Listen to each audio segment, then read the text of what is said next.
पूरे विश्व की सबसे गौरवशाली धरती भारत माता को प्रणाम करता हूं और आप सब लोगों के इष्ट गुरु माता पिता को प्रणाम करता हूं। बच्चों को वो चल प्याल और बुजुर्गों को चरण स्पर्श और राम राम। आज मेरे पास एक बहुत जरूरी विषय है। स्त्रियों की परेशानियों की बहुत चर्चाएं हो रही हैं। बहुत सारे लोग बहुत सीरियसली और अच्छे ढंग से उन परेशानियों से निजात दिलाने की सोच रहे हैं। स्त्रियों में खुद में भी जागृति आ रही है। ऐसे में ज्योतिष आपकी कुछ बहुत बारीक मुद्दों पर मदद करेगा। जैसे ज्योतिष आपको यह समझाने में बहुत मददगार सिद्ध होगा कि परेशानी आती क्यों है, मन की परेशानी आती क्यों है, भावनाओं की परेशानी आती क्यों है और कैसे इन परेशानियों से समय रहते हम निपट सकते हैं। कुछ शरीर की दिक्कतें हैं जो मेजर हार्मोनल डिसऑर्डर क्रिएट करके आपको परेशान कर सकती हैं। तो ऐसी परेशानियां आती क्यों हैं? यदि उंगलियां हथेली से बहुत छोटी हैं तो बहनों तुमको खुद से लड़ना पड़ेगा। माओ और बच्चियों आपको खुद से लड़ना पड़ेगा। यानी आप में गुण तो बहुत होंगे लेकिन हमेशा दो रास्तों पे चल के सोचेंगे और इसकी वजह से आपको बहुत प्रॉब्लम्स होंगी। दुनिया से लड़ना फिर भी आसान है, खुद से लड़ना बड़ा कठिन होता है, बड़ा कठिन होता है।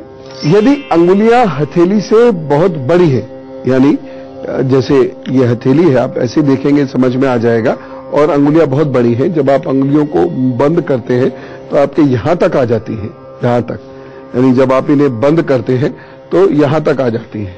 ऐसे लोगों को समाज से लड़ना पड़ता है। एक और चीज, कुछ लोगों का शरीर तो काफी बड़ा होता है लेकिन उस हिसाब से अंगुलियां और हथेली दोनों छोटी होती हैं। तो जब आप काम को चलेंगी तो बीमार पड़ जाएंगी और आपका मन ऐसा छुई में ही होगा कि जरा जरा देर में बदल जाया करेगा। इसीलिए तो जब आप काम को चलेंगी तो बीमार पड़ जाएंगी और आपका मन ऐसा छुई में ही होगा कि जरा जरा देर में बदल जाया करेगा। इसलिए आपको बहुत संघर्ष जिंदगी में करना पड़ जाएगा। यदि शरीर के हिसाब से अंगुलियां और हथेलियां दोनों बड़ी हैं और पतली हैं, यानी आपके हाथ बड़े, यानी आप लंबी हैं, हाथ बड़े हैं और हथेलियां और अंगुलियां पतली भी हैं, तो आपके व्यवहार और परिस्थितियां दोनों आपको कष्ट देंगी। अकेलापन आपकी जिंदगी में आएगा। और देखिए अध्यात्म क्या कहता है, एक उंगली दूसरे की तरफ तो चार तो अपनी तरफ है। सबसे पहले अपनी कमियां, क्योंकि इस प्रकार के हाथ वाली स्त्रियां अपनी ही धुन में रहने की आदी हो जाती हैं और समाज के साथ या घर के साथ उनका सामंजस्य बहुत कमजोर हो जाता है। इसलिए तालमेल बैठ नहीं पाता। कंट्रोल करने से सब हो जाता है। आप आज अभी डिसाइड करें, 2 घंटे में आप बदले इंसान हो सकते हैं, लेकिन डिटर्मिनेशन कितना स्ट्रांग है इस पर डिपेंड करता है। जो लोग सोचते हैं ना धीरे धीरे छोड़ेंगे, जैसे सिगरेट की धीरे धीरे छोड़ेंगे, शराब की बात धीरे धीरे छोड़ेंगे, अरे इसे छोड़ना होता है 1 सेकंड आगे फेंकता है, नहीं अब नहीं। ये ताकत होती है मन की। अंगुलियां और हथेलियां दोनों बड़ी हैं लेकिन ये आपके हथेली का हिस्सा गुदगुदा सा है, तो आपके लिए अच्छा है, आपको अथॉरिटी मिलेगी, आप अच्छी व्यवसायी भी हो सकती हैं। परंतु पर्सनल और प्रोफेशनल लाइफ में तालमेल नहीं होने के कारण कोई ना कोई परेशानी बहुत ज्यादा रहेगी जिससे आप टूट जाएंगे। दिखाएंगे नहीं दुनिया को, वह अलग बात, लेकिन अंदर ही अंदर टूटेंगे। उपाय बताऊंगा आपको। आज की बातचीत का उद्देश्य यही है, आप अपनी कमजोरियां खुद समझें और आप खुद मजबूत बने। यदि आप ये सोचते हैं समाज मजबूत बन जाएगा, कुछ नीतियां कार्यक्रम ऐसे बन जाएंगे सरकारों के द्वारा कि आप मजबूत कर दी जाएंगी, ऐसा नहीं होता है। मजबूत हम खुद से बनते हैं। और कौन मजबूत बनता है? जो अपनी कमियों को पहचान कर उसका मेहनत से निराकरण करता है। तो लिहाजा मैं उपाय आपको बताऊंगा, आप उनको अपनी जिंदगी में उतारिए। फिलहाल 4 लोग वेट कर रहे हैं, मेष, वृषभ, मिथुन और कर्क के लोग, और उनको उनके दिन का हाल बता देते हैं। मेष राशि, आज आपके परिवार में इज्जत बढ़ेगी और सुख समृद्धि में वृद्धि होगी। सावधानी क्या रखनी है? शत्रु आपके मुखर हो सकते हैं, अलर्ट रहे। उपाय क्या करेंगे? आप हरी मिर्च का दान कीजिएगा, साथ साथ कुछ और भी दे दीजिएगा। वृषभ राशि, आज शत्रु भी मित्रवत व्यवहार करेंगे, जम के मेहनत करें और लाभ उठाएं।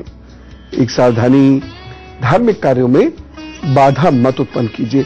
देखिए, जानबूझ के कोई नहीं करता, लेकिन कभी कभी क्या होता है, घर में कोई बैठ के पूजा कर रहा है और हमने अपना टेलीविजन का या म्यूजिक सिस्टम का वॉल्यूम बढ़ा दिया, अनजाने में हो रहा है, लेकिन गलत तो हो रहा है ना, बाधा तो उत्पन्न हुई।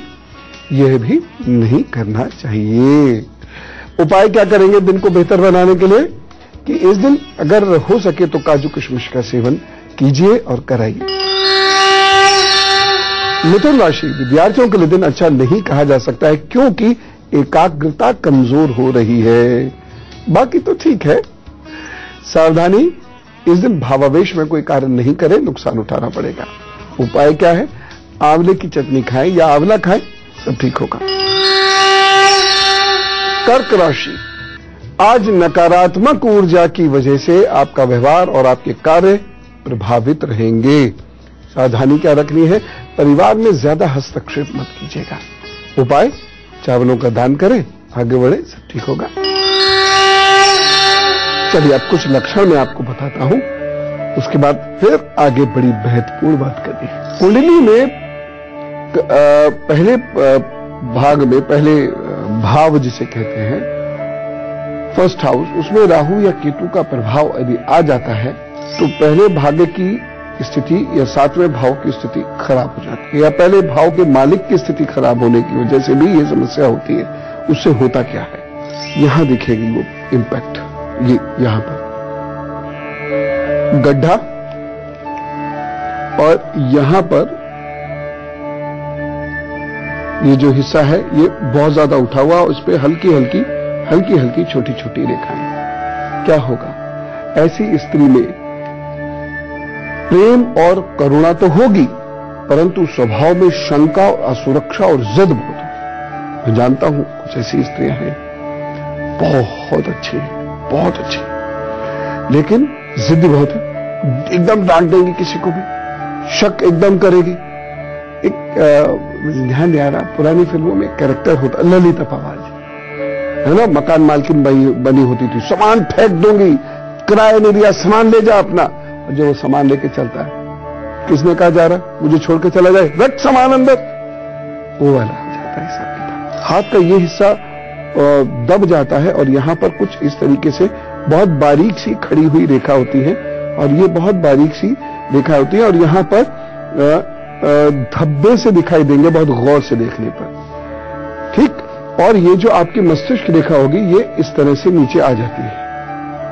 इंटेलिजेंट तो हो गए आप, लेकिन बहुत जल्द अवसादग्रस्त हो जाते हैं और अति भावुकता की स्थिति उत्पन्न हो जाती है, जो यदि आपने कंट्रोल नहीं किया, देखिए हर चीज सीमा में ही अच्छी होती है। अति की भावुकता और बहुत जल्द अपने आप को डिप्रेस महसूस करना, यह आगे जाकर एक मानसिक बीमारी का रूप ले लेती है। तो ये सारा ज्ञान आप ले रहे हैं ना, लेते रहिएगा। और देखिए दुख तो आते ही हैं, किसकी जिंदगी में नहीं आते हैं।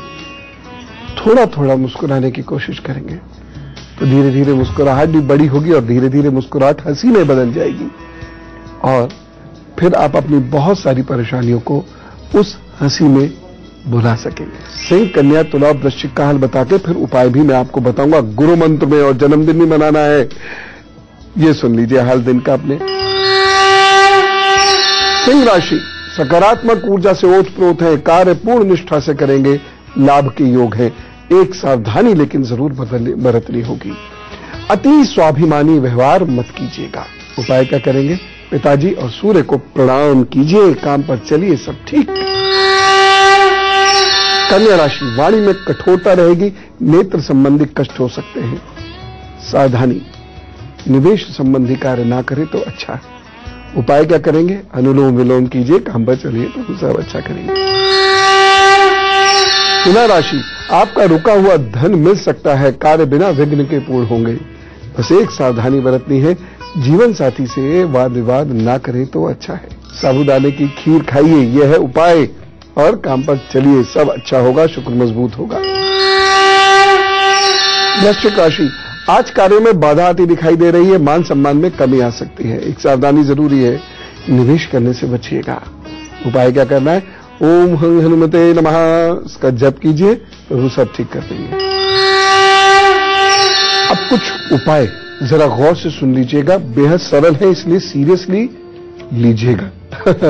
जो चीज बहुत आराम से पता चल जाती है ना, ये आराम से मिल जाती है, हम उसकी कदर नहीं करते, लेकिन बहुत अच्छे परिणाम मिलेंगे। सुनिए, घास पर जमकर टहलने की आदत होनी चाहिए स्त्रियों को, और जिस वक्त आप टहल रहे हैं लाइक माइंडेड लोगों के साथ या तो टहलिए जो अच्छी अच्छी बातें करते हैं, और या अकेले टहलिए। खास तौर से जो शबनम होती है, सुबह की जो ओस होती है, सबा और शबनम, ये जो सुबह की दोनों चीजें, यानी सुबह की हवा और घास की ओस, ये आंखों को मजबूत करती है, सर को मजबूत करती है, शरीर में चुस्ती फुर्ती देती है और आपके तनाव को कम करती है, या आपको तनाव से लड़ने के काबिल बनाती है। कभी कभी सफेद वस्त्र पहनकर ओम श्राम श्रीम श्रोम सह चंद्रमा से नमः का जप क्या कीजिए। कैसे? ऊपर बैठ जाइए चंद्रमा की रोशनी में, हाथों को इस तरीके से जोड़कर, और आप बैठ के बिल्कुल ध्यान में चले जाइए, अपने इष्ट का ध्यान करते करते ओम श्राम श्रीम श्रोम सह चंद्रमा से नमः बार बार इसको बोलते रहिए। धीरे धीरे धीरे धीरे ये आपका भाग्य पक्ष उभारेगा, और जो आपको भावनात्मक पीड़ाएं हैं उसको कम करेगा। और यदि कोई मोती या रुद्राक्ष की माला है आपके पास, और उससे आप ये करती हैं जब, गिनिए मत, उसे भी चलाते रहिए और जब भी करते रहिए, जब में ही इन्वॉल्व रहिए, गिनने से इन्वॉल्वमेंट कभी कभी खत्म भी हो जाता है। तो बस उसको हाथ में रख के बैठ जाइए और जप कीजिए, देखिए बहुत लाभ होगा। बहनों, मैं आपसे एक चीज जरूर कहना चाहता हूं, जो मासिक चक्र है उसे नियमित करने की कोशिश करिए, क्योंकि अगर ये ठीक नहीं होगा तो आप कभी ठीक नहीं हो सकते, न तन से न मन से। और इसके लिए मूली के बीजों का चूर्ण आधा चम्मच दिन में 3 बार सादे पानी के साथ ले लें। प्रभु ने चाहा तो फिर चीजें ठीक हो जाएगी। बाकी चिकित्सा सलाह ले लीजिएगा, ये सीरियसली लीजिएगा। अगर यहाँ कोई भी डिस्टर्बेंस है और चिकित्सा सलाह ऐसे में जरूर ले लीजिएगा, गायनेकोलॉजिस्ट से मिल लीजिएगा, टालिएगा मत। यदि ये मूली के बीज नहीं मिल पाए तो मूली, सोया मेथी और गाजर का जूस ये दिन में 2 बार लेंगे तो आपका पेट, ओवरीज, डोमेन का एरिया ये अच्छा होगा, मजबूत होगा। एक और चीज है, गुड़ और काले तिल के लड्डू खाया कीजिए, फिर गुनगुना पानी पी लिया कीजिए। इससे तन मन पूरा मजबूत होता है, आपका ब्लड सर्कुलेशन सिस्टम बहुत अच्छा होता है, ओवरीज वगैरह भी इससे मजबूत है, पूरे शरीर में ताकत आती है। हाँ, इसको वो लोग नहीं खाएंगे जिन्हें रक्तस्राव अधिक होता हो। तो अभी गुरु मंत्र बचा है, बहुत महत्वपूर्ण बात उसमें बताऊंगा, लेकिन फिलहाल धनु, मकर, कुंभ और मीन का हाल। धनु राशि, आज हृदय प्रसन्न है और मित्रों का आपको सहयोग मिलेगा, लाभ के योग बने हुए हैं, खूब मेहनत कीजिएगा, लेकिन सावधानी क्या रखनी है, छोटे लोगों को हीन भावना से मत देखिएगा। उपाय, गुरु का सानिध्य प्राप्त करें या गुरु के सानिध्य का स्मरण करें आंख बंद करके। बृहस्पति मजबूत होता है इससे, चंद्रमा मजबूत होता है इससे, इसलिए बताता हूं ये उपाय। फिर आप काम पर चलिए और देखिए मन और ग्रह नक्षत्र अनुकूल हो जाएंगे। मकर राशि, कार्यस्थल पर सिद्धता प्राप्ति के योग है, यानी परफेक्शन आएगा, और उससे क्या होगा, सीनियर्स या आपके बॉसेस आपसे खुश होंगे। व्यक्तित्व इस दिन अच्छा है आपका, तो लिहाजा सदुपयोग कीजिए। सावधानी क्या रखनी है, इस दिन ना मीन मेख मत कीजिएगा, खासतौर से जो धार्मिक लोग हैं उनमें मीन मेख मत निकालिएगा। उपाय, पीपल के वृक्ष को सींचिए, तो सब ठीक करेंगे, क्योंकि मकर राशि के जितने लोग हैं इस दिन थोड़ा सा बृहस्पति अच्छा नहीं उनका है, वह बुरे फल ना दे, इसके लिए मैं उपाय बता रहा हूं, वो सावधानी। कुंभ राशि, सरकार से संबंधित कार्यों में विघ्न रहेगा और मन में चिंताएं, संशय, भविष्य के प्रति चिंता, ये सब बहुत रहेंगे। एक सावधानी बहुत जरूरी है, आलस्य को इस दिन हावी मत होने दीजिएगा। और उपाय क्या करेंगे, अनुलोम विलोम कीजिए, ओम का उच्चारण कीजिए, काम पर निकल पड़िए, प्रभु सब मैनेज कर ले। मीन राशि, कुछ अवरोध दिखाई दे रहा है आपके कार्यों में और मन की व्याकुलता बढ़ेगी, उससे क्रोध आदि समस्याएं भी हो सकती है, बड़ा डिप्रेस सा महसूस कर सकते हैं। एक सावधानी, इस दिन गुस्से में, तेजी में, भावनाओं में बहकर निवेश संबंधी कार्य मत करिएगा। खासतौर से स्पेसिफिक इन्वेस्टमेंट वो नहीं करें तो अच्छा है। उपाय क्या करेंगे? धार्मिक साहित्य पढ़िए, मन एकदम शांत होगा, फिर लेके जाइएगा। अभी जन्मदिन की बात, वैसे कुछ लोगों का जन्मदिन है तो कहिए wish U a very happy birthday. आप सबको दुआएं देंगे तो करोड़ आपको भी दुआएं देंगे ना, इसलिए अब आपको बताता हूं, आपके आने वाले 12 महीने उन्नति देने वाले हैं और यात्राएं खूब कीजिएगा। भाई चंद्रमा शुक्र खूब मदद कर रहे हैं, खूब यात्रा कीजिएगा, लाभ होगा आपको। और यदि आप विदेश जाना चाहते हैं तो अभी से कोशिश करना शुरू, आज से ही पॉलिसी बनाना शुरू कर दीजिए और देखिए धीरे धीरे धीरे धीरे चीजें मैच्योर होंगी। यानी इस साल में किए गए कार्य जो विदेश से संबंधित हैं वो मैच्योर होंगे, चाहे विदेश व्यापार से संबंधित हो, चाहे वो विदेश जाने से संबंधित हो, विदेश में पढ़ने से संबंधित हो। इस पूरे वर्ष आप जहां भी अटकेंगे वहां आपकी माता से मदद मिलेगी या माता जी के कहने से या उनके लोगों से आपको मदद मिलेगी, वो आपको अटकने नहीं देंगे। मन कुल मिला के बढ़िया रहेगा और अच्छे अच्छे काम आप कर पाएंगे। लेकिन पर्सनल लेवल पे कुछ प्रॉब्लम दिख रही है, रिश्तों से निराशा होती हुई दिख रही है, उसकी एक बहुत बड़ी वजह आप भी बन सकते हैं, इसलिए सतर्क रहिएगा क्योंकि इमोशनल टर्बुलेंस हो सकता है, भावनात्मक परेशानियां हो सकती हैं, उससे कोई रिश्ता छूट भी सकता है। कुछ उपाय कीजिए, प्रभु सब ठीक करेंगे। और चलिए, अगर कहीं कोई समस्या दिख रही है तो ये उपाय कीजिए। हर सोमवार बीमारों की सेवा करें और सोमवार को शिव जी को शहद अर्पित करके लोगों को जल पिलाया करें। प्रभु ने चाहा तो ठीक हो जाएंगी सब चीजें। चलिए अब बातचीत का सिलसिला शुरू करते हैं। यदि आपको कुछ पूछना हो या सलाह देनी हो तो फिर क्या करेंगे?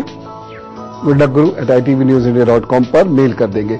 बस 1-2 लाइनों में सिर्फ इतना भर लिख दीजिए क्या पूछना है और कोई डिटेल्स की जरूरत नहीं है, हम खुद संपर्क कर लेंगे। प्रभु आप सबको बहुत खुशियां दे। जो भी क्वेश्चन पूछे उसकी समस्या का निराकरण पहले ही पहले कर दे। अर्चना जी से बात करते हैं, वाराणसी से हमारे साथ है। राम राम अर्चना जी।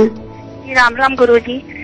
गुरु जी मैं बहुत ज्यादा परेशान हो गई हूँ, मेरे पास ना अब कोई उम्मीद नहीं बची है क्योंकि मेरी उम्र 40 के ऊपर भी हो गई है और पिछले 4 सालों से मेरी मदर से मेरा बिल्कुल ही रिलेशन नहीं है कि 100% मेरे वो रिलेटिव्स और पड़ोसी से इन्होंने रिलेशन खत्म करा दिया है एकदम से। कुछ रोगियों की या बीमार लोगों की सेवा शुरू कर दीजिए, ये अपने जीवन का उद्देश्य बना लीजिए। अपने आप बिजनेस की अपॉर्चुनिटी आएगी, काम आप शुरू कीजिए, धनार्जन आप शुरू कीजिए। और एक छोटी सी चीज मैं आपको बता रहा हूं, आप वो कर लिया कीजिएगा। सुबह को आप आहुति जैसे देते हैं ना, सुबह को वो आहुति देंगे एं ह्रीं, बस एं ह्रीं स्वाहा, बस ये वर्ड से आप आहुति दीजिए, एं ह्रीं स्वाहा। और माँ दुर्गा जी की या माँ भुवनेश्वरी की तस्वीर अपने सामने रख लीजिएगा और ये उपाय रोज आप करिएगा, देखिएगा धीरे धीरे सारे रिश्ते आपको पसंद करने लगेंगे। और अब गुरु मंत्र, ये गुरु मंत्र मैं बहनों से भी कह रहा हूं और घर के अन्य लोग, खासतौर से पुरुषों से भी और बुजुर्ग महिलाओं से भी कह रहा हूं। स्त्री की बहुत बड़ी परेशानी होती है उसका अकेलापन। उसको अकेलापन महसूस मत होने दीजिए। अकेलेपन का एहसास स्त्री के तन और मन ही नहीं बल्कि प्रजनन क्षमता को भी कमजोर और अनियमित कर देता है, जिससे उसके शरीर और दिमाग दोनों में एक अजीब सी स्थिति होती है, मूड स्विंग्स उत्पन्न हो जाते हैं। आप भी ये कोशिश कीजिए कि मैं अकेली ना रहूं, कुछ ही लोगों का साथ पकड़ूं, लेकिन जिसका भी साथ पकड़ूं बहुत निष्ठा से पकड़ूं, लेकिन बाकी लोग उसको सुरक्षा का एहसास दिलाएं, हम तो तुम्हारे ही हैं, चाहे वो घर की बुजुर्ग महिलाएं हों या घर के पुरुष हों। एक और चीज है, हीमोग्लोबिन और विटामिन, इनकी कमी मत होने दीजिए क्योंकि इनकी कमी होते ही प्रॉब्लम आपको होगी और बहुत ज्यादा होती है। तो हमेशा अपने हीमोग्लोबिन और विटामिन का हमेशा ध्यान रखिए और चिकित्सकीय सलाह ले लीजिए कि आपको क्या खाना चाहिए इसके मुतालिक, और उससे अपने आप आपकी ज्यादातर प्रॉब्लम्स दूर हो जाएंगी। एक और चीज है, बहुत जो गरिष्ठ भोजन या बहुत हैवी मसाले होते हैं या बहुत ज्यादा मसाले डालकर जो भोजन बनाते हैं और खाती हैं, वह हफ्ते में एक आध दिन तो चलता है, लेकिन रोज में छोड़ दीजिए। और सारी ये जो चीज है नॉन वेज फूड, मांसाहारी भोजन, तो बिल्कुल छोड़ दीजिए, वो आपके लिए नहीं है। अब कल के एजेंडा की बात करते हैं। बच्चों के एग्जाम्स का समय आ रहा है। इस समय में बच्चों को कुछ विशेष किस्म के भोजन की जरूरत होती है, कुछ विशेष किस्म की दिनचर्या की जरूरत होती है, कुछ विशेष किस्म के व्यवहार की आवश्यकता होती है, और साथ ही साथ कैसे लिखें कि इंप्रेशन पड़े, इस बाबत भी उनको जानकारी चाहिए होती है। अब से कुछ दिनों तक हम बच्चे उनकी जिंदगी में, उनके एग्जाम्स में कैसे बेहतर करेंगे, इस पर ही चर्चा करेंगे। उन्हें मजबूत बनाएंगे, वह नर्वस ना हो, इस बाबत तैयारी करेंगे। ठीक है, तो ये रहा कल का एजेंडा। और फिलहाल मुझे जाने की इजाजत दे दीजिए। चलो, राम राम।